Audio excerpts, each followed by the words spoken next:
नमस्कार, एक न्यूज 24 देख रहे हैं आप और मैं हूं आपके साथ आन्या सिंह। देखिए, चौकीदार दफादार मामले में लगातार चौकीदार अपनी मांगों को लेकर न्याय संगत फैसले का इंतजार कर रहे हैं, लेकिन अभी तक सरकार की तरफ से चौकीदार भाइयों को कोई भी फैसला नहीं सुनाया गया है और चौकीदारों की हालत बद से बदतर होती भी नजर आ रही है। जहां चौकीदार दफादार अपनी मांगों को लेकर सरकार के सामने अपनी बातों को रखना चाह रहे हैं, वही सरकार इस मामले में चुप्पी साधे हुए बैठी है। अगर बात करें चिराग पासवान की, उनकी जी अरुण भारती की, या बात करें नीतीश कुमार की, इन तीनों के सामने से अभी तक कोई भी फैसला चौकीदारों के हित में नहीं आया है। लेकिन अब देखने वाली बात यूं हुई कि आने वाले 21 जनवरी को चौकीदार एक बड़ा आंदोलन करने वाले हैं। तो इसी मुद्दे पर हम बात करेंगे। बात करने के लिए मेरे साथ में सितेश और प्रिया मौजूद है। सबसे पहले हम प्रिया से बात करेंगे। प्रिया, चौकीदार संघ अभी तक अपनी न्याय की गुहार लगा रहे हैं, लेकिन उनके पास अभी तक कोई भी न्याय संगत फैसला नहीं लिया गया है। क्या लगता है आपको, नीतीश सरकार, चिराग पासवान, अरुण भारती, कौन सी होगी तारीख जब वो एक न्याय संगत फैसला चौकीदारों के हक में देंगे? देखिए, चौकीदारों का जो मुद्दा रहा है, अभी तक किसी ने कोई अपनी प्रतिक्रियाएं नहीं दी है और ना ही इस पे कोई फैसले की बड़ी बात कही है। लगातार मुख्यमंत्री नीतीश कुमार को देखा जा रहा है कि जितना राजनीति में आगे, और देखा जाए तो सबसे पहले नीतीश कुमार को कहा जाता था कि नीतीश कुमार वो चेहरे हैं जो बिहार के विकास में बहुत आगे ले जाएंगे, लेकिन कहाँ कुछ हो रहा है। रहा बात चौकीदारों के मुद्दे को लेकर, पासवान समाज के नेता को भी हमने अपना लिया, यानी मैं बात कर रही हूँ चिराग पासवान जी को। यानी कि हर समुदाय, हर जातिवाद, लोग अक्सर कहा करते हैं कि बिहार में जातिवाद है, हर जातिवाद के चेहरे को मौका दिया गया, लेकिन किसी ने कुछ भी अपने जातिवाद के लिए भी ही सही लेकिन नहीं किया। पासवान जी चाहते, यानी कि चिराग पासवान, तो वो चाहते तो पासवानों के समाज के हित में ये बातों को कहा जाए तो सदन में भी रख सकते थे, मुख्यमंत्री नीतीश कुमार के पास भी रख सकते थे और जल्द से जल्द उनकी मांगों को पूरा करवा सकते थे। लेकिन ऐसा नहीं देखा गया, क्योंकि पासवानों ने तो सिर्फ भरोसा ही कर सकते हैं, भरोसा किए, लेकिन चिराग पासवान उन भरोसों के तोड़ते नजर आए। सिर्फ जूस पिलाने से तो नहीं आपका कार्य हो जाएगा। हमेशा से देखा गया है, जब लोग दुख में रहे तो उनको जूस पिला करके थोड़ी देर के लिए ढाढ़स बढ़ा दिया जाए और कह दिया जाए कि हाँ, जल्द से जल्द आपकी मांगों को पूरा किया जाए, और यही चौकीदारों के मुद्दे के साथ हो रहा है। लेकिन नीतीश कुमार जो कर रहे हैं वो बिल्कुल गलत हो सकता है। आने वाले चुनाव में काफी उनका सामना मजबूती से नहीं होगा, क्योंकि इस बार कहा जाए तो एक तरफ चौकीदार भी खड़े रहेंगे तो दूसरी तरफ युवा यानी बीपीएससी के छात्र भी खड़े रहेंगे, यानी चारों तरफ से कहा जाए तो नीतीश कुमार घिरे नजर आएंगे। और इन दिनों 2024 साल की बात की जाए, आज 2024 का आखिरी दिन है, कहा जाए तो नीतीश कुमार के 2024 की राजनीति को देखा जाए तो कहीं ना कहीं तमाम मुद्दों पर फांसे नजर आए। कभी ट्रिपल एस की वजह से शराबबंदी जैसे बड़े बड़े स्मार्ट मीटर जैसे मुद्दे को लेकर के घिरे रहे, लैंड सर्वे को लेकर घिरे रहे, चौकीदार के मुद्दे को लेकर घिरे रहे, और अब बीपीएससी लास्ट जैसे इस साल का एंड डेट आया तो बीपीएससी के मुद्दे को लेकर घिरे रहे। यानी नीतीश कुमार को 2025 काफी चुनौतीपूर्ण होने वाला है। 2025 में अगर नीतीश कुमार जी नहीं सुधरे, हर एक मुद्दे को नहीं ध्यान से दिए, तो हो सकता है कि उनकी कुर्सी पर दाग के साथ साथ उनकी कुर्सी जाने की भी डर उन्हें सताएगी। जी। सितेश जी, चौकीदारों संघ की उम्मीद काफी ज्यादा थी चिराग पासवान से, लेकिन ऐसा कुछ होता हुआ नजर नहीं आ रहा है बिहार की राजनीति में कि शायद अब वो तारीख आ गई कि चौकीदारों को एक न्याय संगत फैसला मिलेगा। लेकिन मामला कोई भी हो, सरकार हर मामले में चुप्पी साधे बैठी हो, चाहे वो बीपीएससी का मामला हो, चौकीदारों का मामला हो, लैंड सर्वे का मामला हो, सरकार की एक भी टिप्पणी किसी के हित में नहीं आ रही है। क्या कहेंगे आप? देखिए, ये बात बहुत अपने आप में गंभीर बात है कि केंद्र में भी सरकार है और राज्य में भी सरकार है, और आने वाले समय में चुनाव भी है। इस समय में, अगर इस टाइम पीरियड में अगर सरकार चुप बैठी है तो इसके पीछे कोई ना कोई बड़ी वजह होगी। क्योंकि चौकीदारों की बात की जाए, बीपीएससी की बात की जाए, स्मार्ट मीटर की बात की जाए, कई ऐसे मामले हैं जो लगातार नीतीश सरकार पे दबाव बनाते जा रहे हैं। और आज साल का आखिरी दिन भी है, जैसे प्रिया जी ने बताया, तो आने वाले समय में अगर इन तमाम मुद्दों को अगर सही से नीतीश कुमार, चिराग पासवान अगर नहीं निपटारा कर पाए तो उन्हें बिहार विधानसभा में कहीं ना कहीं इसका एक खमियाजा भुगतना पड़ सकता है। दूसरी बात, चिराग पासवान की बात करें तो वो पासवान समाज के बड़े नेता कहे जाते हैं, दलितों के बड़े नेता कहे जाते हैं, लेकिन जब दलितों की, पासवान समाज की बात होती है तो वो वोट बैंक साधने के लिए आते हैं और वोट बैंक के लिए अपनी राजनीति तय करते हैं, लेकिन जब उनके न्याय की बात हो तो न्याय के लिए कोई भी कदम नहीं उठाते। उन्होंने बार बार कहा कि हमारी मुलाकात नीतीश कुमार जी से हो रही है, कई वरिष्ठ नेता से हो रही है, लेकिन इस मुलाकात ने अभी तक कोई भी सकारात्मक कदम उठा के नहीं दिखाया। क्योंकि जिस तरीके से इनकी मुलाकात हो रही थी उससे सबको उम्मीद थी, चौकीदारों भाइयों को उम्मीद थी कि उनके हित में कोई ना कोई न्याय संगत फैसला आएगा, और जिनका उन्हें बेसब्री से इंतजार था। लेकिन साल का आखिरी दिन हो गया, लेकिन अभी तक उनके हित में कोई फैसला नहीं आया। अब इसको लेकर लोग लगातार उनसे नाराजगी भी जाहिर कर रहे हैं। इसमें बीच में अमित शाह का बयान भी था, वो बयान भी अंबेडकर वाला बयान, जो कहीं ना कहीं लोगों को लगातार प्रभावित कर रहा है। आपको बता दें कि इन तमाम अगर मुद्दों को अगर आकलन किया जाए तो कहीं ना कहीं आने वाले बिहार विधानसभा चुनाव में ये मुद्दे अगर ऐसे ही चलते रहे तो नीतीश कुमार को, एनडीए सरकार को इन तमाम उलझनों को झेलना पड़ेगा।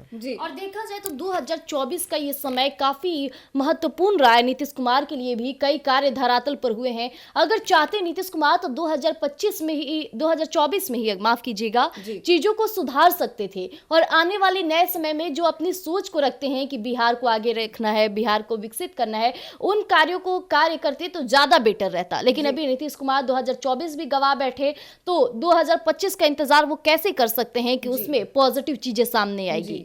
लगातार जब धरना प्रदर्शन जारी है, इस बीच चौकीदार भी धरना प्रदर्शन कर रहे हैं। एक समय दिया गया जब नीतीश कुमार को कम से कम 20 से ज्यादा चौकीदारों से प्रतिनिधि मंडल में मुलाकात करनी थी, वो भी सीएम नीतीश ने नहीं किया।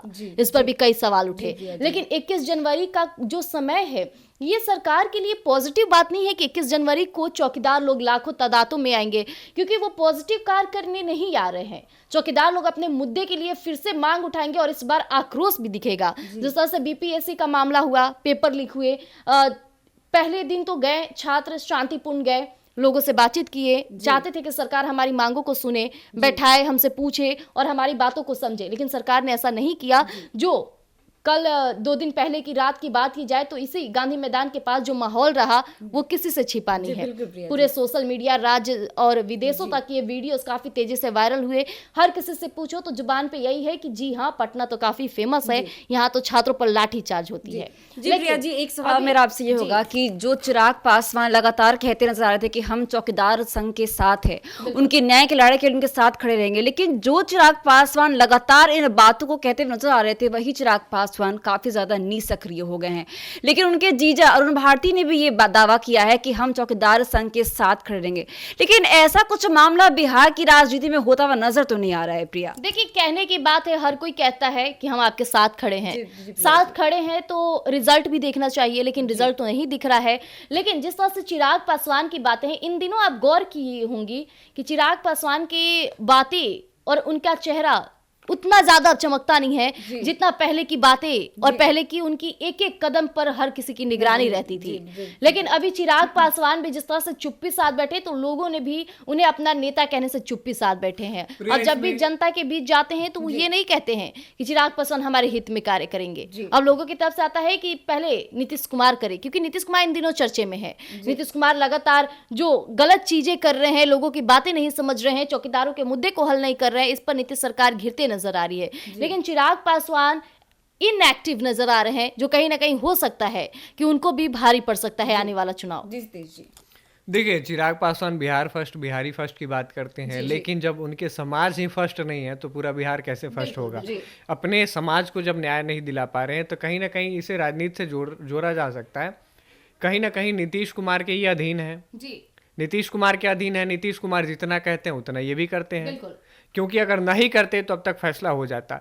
इसी बीच पशुपति पारस ने भी चौकीदार भाइयों के लिए एक कदम उठाया था, लेकिन वो भी अब बैकफुट पे नजर आ रहे हैं, क्योंकि वो भी बोले थे कि उनकी लड़ाई हम लड़ेंगे और उनको न्याय दिलाएंगे, कंधे से कंधा मिला के चलेंगे, लेकिन उनकी तरफ से भी अब कोई आधिकारिक प्रतिक्रिया नहीं आ रही। तो इससे क्या सोचा जाए कि क्या ये लोग अपने समाज की वोट बैंक की राजनीति करते हैं? जब भी चुनाव का समय आता है या फिर जब भी कुछ ऐसा माहौल होता है तो ये लोग लोगों को उकसाने की कोशिश करते हैं, अपने समाज को आकर्षित करने की कोशिश करते हैं, और जब वोट बैंक मिल जाता है तो ये फिर अपने बैकफुट पे चले जाते हैं। ये बात सिर्फ चौकीदारों की नहीं है, यहाँ बात है लाखों अभ्यर्थियों की जो अभी तक लगातार अपनी मांगों को लेकर प्रदर्शन भी कर रहे हैं।